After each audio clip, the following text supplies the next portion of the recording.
Madame, Monsieur, bonjour. Merci de nous suivre dans l'actualité en Côte d'Ivoire. Un conseil des ministres s'est tenu hier sous la présidence du chef de l'État Alassane Ouattara. Plusieurs mesures ont été prises. Nous avons entre autres l'interdiction de sirènes, gyrophares et des avertisseurs spéciaux pour les hautes autorités des personnalités de l'État, à l'exception du président de la République, du Premier ministre et des présidents de l'Assemblée nationale et du Sénat, également des services d'intervention sécuritaire et sanitaire.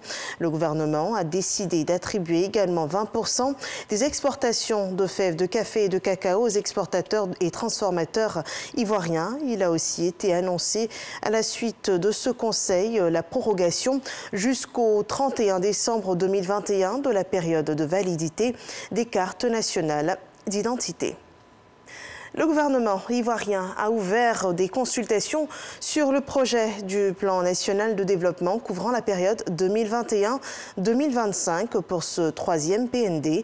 La Côte d'Ivoire, le ministère du plan et du développement échange avec le secteur privé et la société civile. L'objectif, c'est d'élaborer un plan plus consensuel. La contribution de l'UNESCO pour améliorer le système de lutte contre le réchauffement climatique. L'institution onusienne par la Commission nationale ivoirienne a dans cette optique organisé un atelier portant sur l'éducation au développement durable et à l'action du climat. Plusieurs pays de la sous-région étaient représentés à cette grande table de discussion, selon le compte-rendu de Didier Nguessan que je vous invite à suivre. Mettre l'éducation au service du développement durable, la Commission ivoirienne pour l'UNESCO suscite la réflexion avec le réseau des écoles associées pour l'Afrique de l'Ouest. Les défis de développement durable sont nombreux et ce réseau veut apporter sa contribution à l'atteinte des objectifs grâce à l'éducation. Les bonnes pratiques consistent à poser des actes positifs qui tendent à préserver l'environnement, la planète Terre sur laquelle nous vivons. Ce sont des gestes, des actes, des actions qui, menés ensemble, permettent de diminuer la pollution et la dégradation, qui permettent d'améliorer notre environnement immédiat. Ce sont des attitudes positives à adopter, ce sont des bons comportements. La Commission nationale guinéenne pour l'UNESCO et la Coordination nationale des écoles associées de l'UNESCO s'inscrivent dans cette dynamique en appliquant au cadre national les orientations définies par les Nations Unies. C'est pourquoi nous évoluons actuellement dans deux dimensions, la dimension de la culture de la paix et celle de l'éducation environnementale.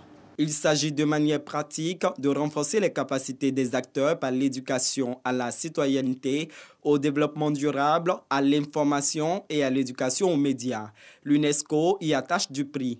Madame le ministre apprécie le choix de ce thème qui fait partie des thématiques de l'UNESCO et qui aborde les grands défis urgents auxquels la planète entière est confrontée.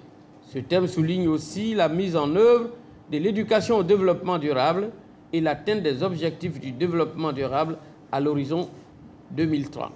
Une dizaine de participants venus des pays d'Afrique de l'Ouest francophone a pris part à cet atelier. Dans l'actualité hors de nos frontières, il y a de l'évolution dans la situation au Mali. La junte libère le président et le Premier ministre de la transition démissionnaire. Ils avaient été arrêtés lundi dernier par les militaires responsables du coup d'État du mois d'août 2020. Des membres de leur famille ont confirmé leur libération. Emmanuel Macron se rend ce jeudi 27 mai à Kigali, un événement historique. Il est le deuxième président français à faire le voyage au Rwanda depuis le génocide des Tutsis en 1994. Après avoir longtemps entretenu des relations tendues, les deux pays, la France et le Rwanda, se sont rapprochés ces 3 dernières années. Beaucoup de Rwandais espèrent de ce voyage des excuses de la France après les événements de 1994. En RDC, l'éruption du Nyiragongo a endommagé des infrastructures essentielles autour de Goma, dans l'est du pays. Les répliques sismiques continuent aussi de menacer les immeubles de la capitale provinciale.